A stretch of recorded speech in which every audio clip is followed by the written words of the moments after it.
नमस्कार एवरीवन। मैं चौधरी साहब चौधरी इस अकेडमी में आप सभी का हार्दिक स्वागत करता हूं। अगर आप हमारे चैनल पर पहली बार आए हैं तो कृपया करके चैनल को सब्सक्राइब जरूर कर लें ताकि आने वाली वीडियो की लेटेस्ट नोटिफिकेशन आपको मिलती रहे। तो जैसे कि हमने पिछले अध्याय में ग्लोब के बारे में महत्वपूर्ण जो चीज़ें थी उनके बारे में पढ़ा था हमने। ग्लोब में अध्ययन की जो होती हैं कुछ सीमाएँ होती हैं। जब हम पूरी पृथ्वी के बारे में अगर जानना चाहते हैं तब ग्लोब हमारे लिए ज़्यादा उपयोगी साबित नहीं होता है। लेकिन जब हम पृथ्वी के कुछ भाग को जैसे या तो हमारे देश के बारे में या राज्य के बारे में या वर्ल्ड के बारे में या किसी ज़िले या शहर के बारे में या किसी गांव के बारे में अगर हम अध्ययन करना चाहते हैं तब हमारे लिए क्या चीज़ होती है, मानचित्र। मानचित्र का उपयोग करते हैं हम इन चीज़ों को बारे में जानने के लिए। जब बहुत सारे मानचित्र एक साथ रख दिए जाते हैं तब उसको हम क्या कहते हैं, एटलस कहते हैं। एटलस विभिन्न प्रकार के अलग अलग पैमानों से खींचा गया मापों पर आधारित होता है।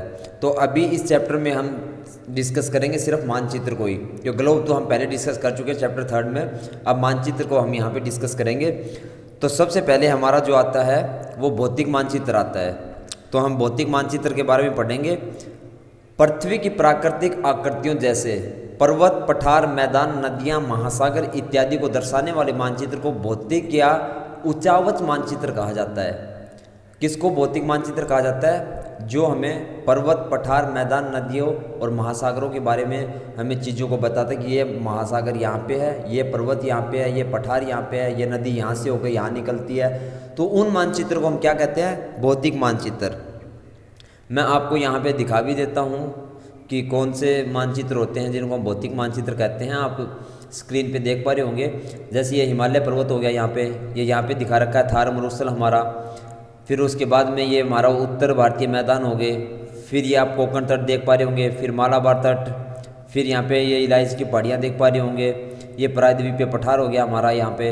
ये विंध्य श्रेणी है, ये हमारी यहाँ पे सतपुड़ा श्रेणी होगी, ये हमारी अरावली श्रेणी है, ये नंदा देवी है।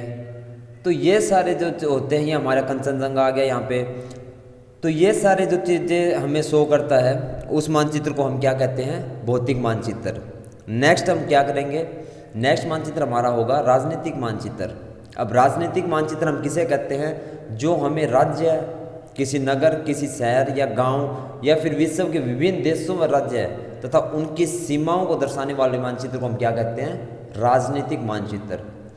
तो यहाँ पे मैं आपको दिखाऊंगा ये भी कि कौन से होते हैं वो मानचित्र जिनको राजनीतिक मानचित्र कहा जाता है।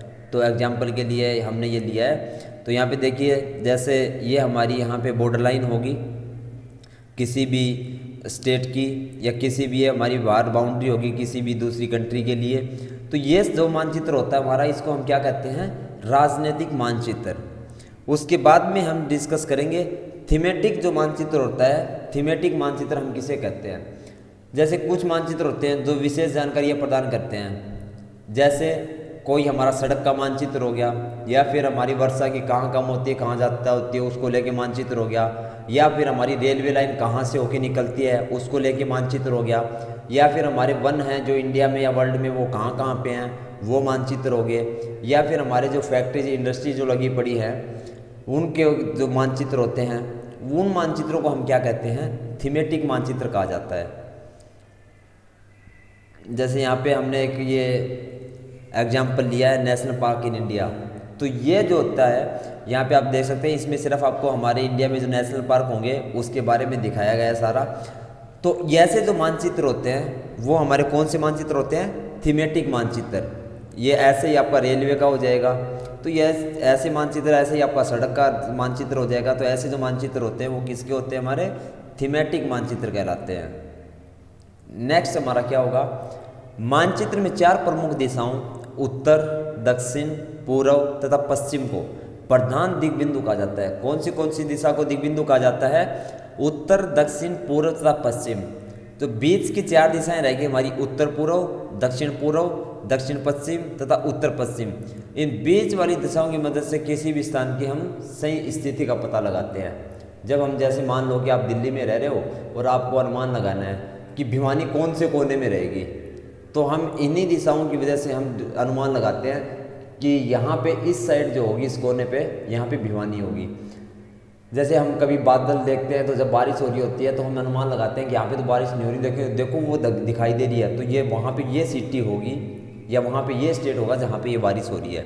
तो यहाँ पे नीचे आपको मैंने दिखा भी रखा है एग्जाम्पल के थ्रू। हमारा ऊपर जो होता है, ऊपर की साइड, वो हमारा क्या होता है, उत्तर। नीचे की साइड हमारा दक्षिण होता है। राइट हैंड की साइड हमारा पूर्व होता है और लेफ्ट हैंड की साइड हमारा पश्चिम होता है।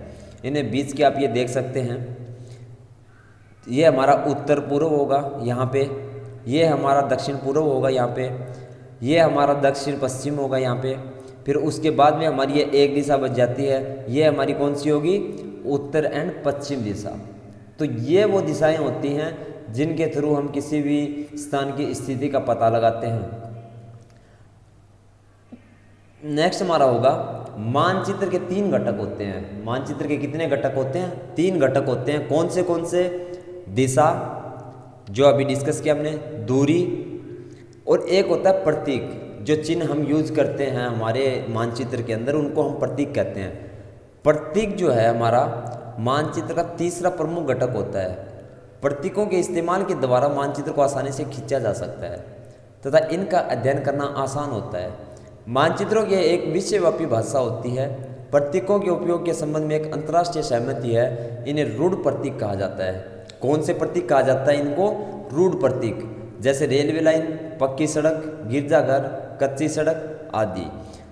ये तो सभी होते हैं हमारी रेलवे लाइन, पक्की सड़क या फिर गिरजाघर या कच्ची सड़क हमारी जो होती हैं, इनको क्या कहा गया है? रूढ़ प्रतीक।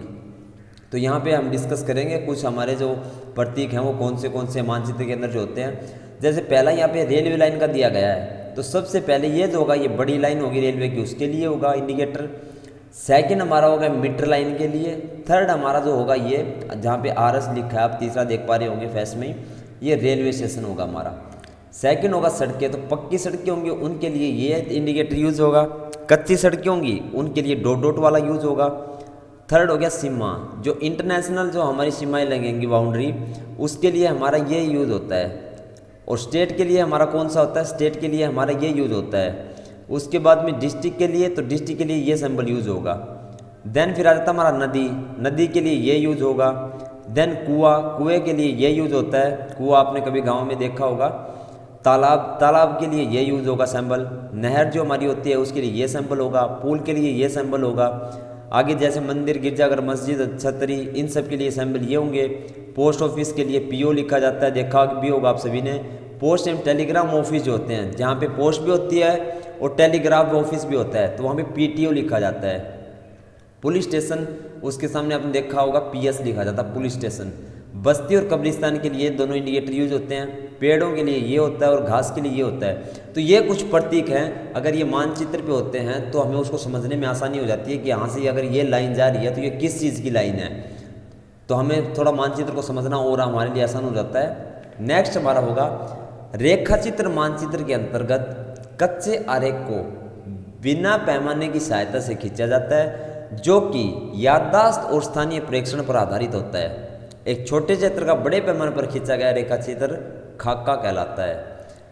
यहाँ पे क्या कहा गया है कि जैसे हमने कभी पूछ लिया कि यार मेरे को दिल्ली जाना है, तो वहाँ पे मैं कैसे मेरे को जाना है, तो हम बताते हैं कि यार उस साइड लेफ़्ट ले लियो, फिर चौराहा आएगा, उससे लेफ़्ट ले लेना, उससे राइट ले लेना, फिर उस गली में चले जाना। तो ऐसे समझाने के लिए हम जो मैप बनाते हैं उनको क्या कहा जाता है? रेखा मानचित्र, या फिर उनको क्या कहते हैं हम? खाका। तो मैं यहाँ पे आपके सामने एक एग्जांपल लेकर आया हूँ इसके लिए भी, ताकि आपको अच्छे से समझ में आ सके। तो जैसे देखो ये घर है, यहाँ पे ये स्कूल हो गया, ये पूल हो गया, ये पोस्ट ऑफिस हो गया, ये फायर हाउस हो गया, ये पार्क हो गया, ये पॉन्ड हो गया, ये आपकी लाइब्रेरी होगी, ये मॉल हो गया।